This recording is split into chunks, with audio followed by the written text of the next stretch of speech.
रहा है वो भी कुछ नहीं हो रहा है। मैंने घर भी लाई, मम्मी बोली ये क्या अच्छी मम्मी भी रिजेक्ट कर नहीं गया हूँ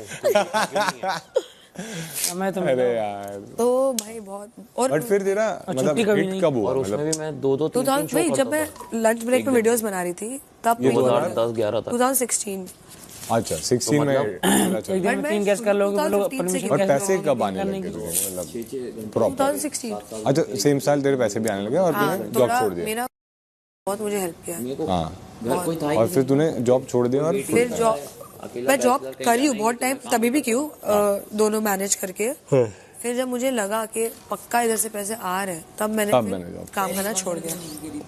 हाँ पहली मतलब पहला ऐड सबसे फर्स्ट जिसमें बस पीछे से चलो जिम करके आते हैं। अनित भाई तुमने क्या पहली सैलरी क्या पूछा है तूने? पहला पैसा YouTube तुम्हें पे क्या मिला? या कोई भी स्पॉन्सर करा हो कि इतने रुपए में किया? अच्छा ये मतलब ये वाले काम से स्टैंड अप वाले काम से मेरे को तो 2,500 रुपए में मुझे पहला 750 रुपीज मिला था पर पोस्ट का, मेरे को फर्स्ट इंस्टाग्राम पोस्ट का। एक स्टैंड अप शो था वही, उसमें तुम परफॉर्म करे तो तभी तो पैसे नहीं देते, तो उसमें 501 रुपए मिलते थे। तो मैं ऐसा था कि भाई 500 रुपए भी मिलेंगे और उसमें खाने में एक डिश और ड्रिंक्स में मतलब जो भी कॉकटेल मॉकटेल तो मैं भाई 501 रुपए भी मिल गए, खाना भी बिरयानी मिल गई मेरे को। तो मैं खुश हो गया बता रहा हूँ मैं गया था अपनी बाइक से, मुझे याद है फेरी से मैं रहता था वर्सोवा, तो मेरी भारी बाइक मैंने फेरी पे चढ़ाई, मड आइलैंड में शूट था, मुझे अभी याद है।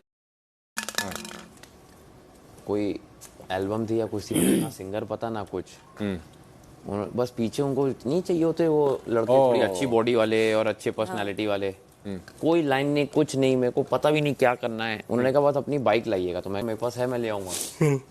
तो बाइक और मेरे को मिला के उन्होंने मुझे 2,500 रुपये दिए थे और खाना मिला था। और मैंने कहा इतना गंदा खाना, क्योंकि मुझे लगा था अच्छा खाना देते होंगे शूटिंग पे, बट वो वाला एकदम वो ऐसे हाँ नहीं वो भी अच्छा लगता है खाना बहुत, वो तो अच्छा खाना है नहीं वो यार वो बुफे जो लगा देते हैं ना, हाँ मतलब वो पानी जैसी दाल, वो पत्थर वाले चावल और सब्जी कोई वीडियो करनी शुरू करी तो जैसे वीडियोस पे व्यूज आने लगे तो पता तो होता ही नहीं था, मतलब पेमेंट भी नहीं आई थी क्योंकि उसको आने में समय लगता है। एक वेरिफिकेशन कोड भेजता पे तुम तो नहीं थे उसके लिए, हम वो एक जो बड़ा टोकरा नहीं आता उसी में खुश कि भाई वाओ तेल भेज दिया। सच बोला उसने। हमने फिर पता क्या सोचा कि इन तेल में सबके हमने रुपए जोड़े तो सबके रुपए बैठ गए थे करीब 3500 रुपए करीब बैठ गए थे, तो हमने कहा 5,000 नहीं मिले ही 3500 इतनी। और फिर उसके बाद कौन सा साल था? 19, मेरा तो शुरू 2019 में हुआ था। 2019 से फिर 2025 में कहाँ से कहाँ तक कस्टमर चला, जब हमें खुद यूज की पता चल गई वैल्यू, और जब हमें पैसे मिलने लगे और हम खुल के मांगने लगे कि नहीं इतने ही करेंगे। ब्रांड 4 बार पूछ के आता था कि करना है सर, कर लो, नहीं कर रहे, कर लो सर, नहीं कर रहे, तब जाके उस रेट पे फिक्स कर दिया कि सही है भाई, मेहनत की नहीं मतलब जो मेहनत करेगा उसको मिलता तो है यार, ऐसा नहीं के लोगों को जो व्यूज दिए। आई थिंक मेरा हिसाब है कि पैशन और वो एक वो होना चाहिए। मेरे से एजेंसी ने कितने कमाए वो समझना। तो जैसे आप एक एजेंसी हो, आपको पैसे कमाने हैं, ठीक है, अब आपके पास एक ऐड आया, ठीक है, मुझे जितने लोगों ने बताया कि 10 रुपए उन्होंने रखे और तुम्हें 3 रुपए 4 रुपए नहीं वो तो छोड़ ही दो, आपके पास आया कि पूरी वीडियोस पे मतलब 100 मिलियन व्यूज की गारंटी आप ले लो, कितने कैरेक्टर उससे दिलवाओ, कैसे आएंगे मुझे नहीं पता, मेरे प्रोडक्ट पे 100 मिलियन व्यूज आने चाहिए। 100 मिलियन व्यूज के लिए आपको दिए गए मान लो एक 10 रुपए मांगे, हाँ ऐसी बात, 1 लाख रुपए की बात करके चलो, 10 ज्यादा छोटे लग रहे हैं, ठीक है, तो 1 लाख रुपए आपको दिए गए कि 100 मिलियन व्यूज ला दो।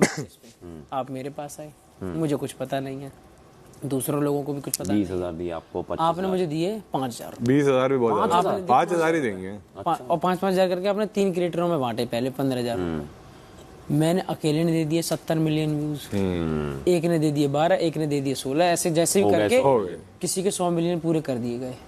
उसके गए। अब सोचो कि आपके पास क्या हिसाब किताब बचा हुआ। मैंने लिए 5,000 रुपए, दूसरे को दे दिए 3,000 रुपए, दूसरे को दे दिए 10,000 रुपए। तो इस हिसाब से उस टाइम पे बहुत सारी जो अलग अलग एजेंसियां थी उन्होंने बहुत छाप स्टार्टिंग में वो करते हैं, क्योंकि लोगों को पता ही नहीं पता था नहीं ना, रहता, अपनी वैल्यू नहीं पता थी। और क्या रहता है तभी तुम्हें लगता है कि भाई काम आ रहा है, इसको मना नहीं करते। You know why I can never cheat? It's just only one thing in my mind, Natalia. This one thing since I was 14, 15.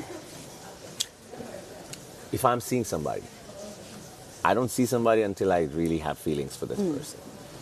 And if I have the chance to cheat, the first question I ask myself is, will I be okay if my girl was with another man? That thought, if you believe that thought in your mind, you will not go and do this, because I'm a very fair person in life.